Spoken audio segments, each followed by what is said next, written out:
হ্যাঁ, হ্যালো। বলছি পুজোতে, এই দুর্গা পুজোতে আমাদের সাথে বেরোচ্ছিস তো? আরে তোদের সাথেই বেরোবো, তোরা ছাড়া আর কার সাথে বেরোবো? আমার প্ল্যান বলতে দেখ, তৃতীয়া তো দেখ, আমি তৃতীয়া চতুর্থী পঞ্চমী ঠাকুর দেখবো, ষষ্ঠী রেস্ট নেবো, তারপর সপ্তমী অষ্টমী নবমী ঠাকুর দেখবো, ঠিক আছে? মোট 3 দিন ঠাকুর দেখবো, একদিন রেস্ট।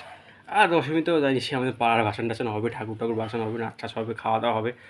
পরে একাদশীর দিন আমার বাড়িতে কীর্তন আছে একটা, বুঝলি? আর যেমনি তৃতীয়ার দিন যাচ্ছি তোর আমার ফ্যামিলির সাথে, চতুর্থীর দিন যাচ্ছি গার্লফ্রেন্ডের ফ্যামিলির সাথে, পঞ্চমীর দিন আমি যাচ্ছি পঞ্চমীর দিন আমি গার্লফ্রেন্ডের সাথেই বেরোবো ভাবছি, বুঝলি তো? ষষ্ঠীর দিন রেস্ট নিচ্ছি, ঠিক আছে? সপ্তমীর দিন অ্যাকচুয়ালি আমার ফ্রেন্ডের সাথে বেরোবো। কোন ফ্রেন্ড? এই গার্লফ্রেন্ডের ফ্রেন্ড আর কি, গার্লফ্রেন্ডের ফ্রেন্ড সার্কেলের সাথে বেরোতে বলছে একদিন, বুঝলি তো? তো অষ্টমীর দিন ওই অষ্টমীর দিন আমি গার্লফ্রেন্ডের সাথেই বেরোবো আর কি। অষ্টমীর দিন তো গার্লফ্রেন্ডের সাথেই বেরোবে ভাই, অষ্টমীর দিন কার সাথে বেরোবে? আর বাকি তোর নবমীর দিন, চল নবমীর দিন তোর সাথে বেরোবো। কখন বেরোবো? দেখ, নবমী সকাল থেকে তো আমি গার্লফ্রেন্ডের বাড়িতে একটু কাজ টাজ আছে, ঠিক আছে? অ্যাকচুয়ালি ওর গ্রাম থেকে ভাই বোনরা আসছে, তো ওদেরকে ঠাকুর দেখাতে নিয়ে যেতে হবে। তো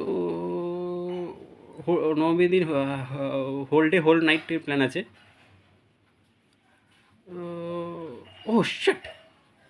তা তো নবমী আমি বুক হয়ে গেলাম ভাই। ওহো! কবে বেরোবো তোর সাথে? কবে বেরোবো তোর সাথে? আরে পুজোকে তৃতীয়া থেকে তোর চতুর্থী থেকে তৃতীয়া তৃতীয়া তৃতীয়া দিয়ে বেরোবো। ও তৃতীয়া হয়ে গেছে, আচ্ছা চতুর্থী।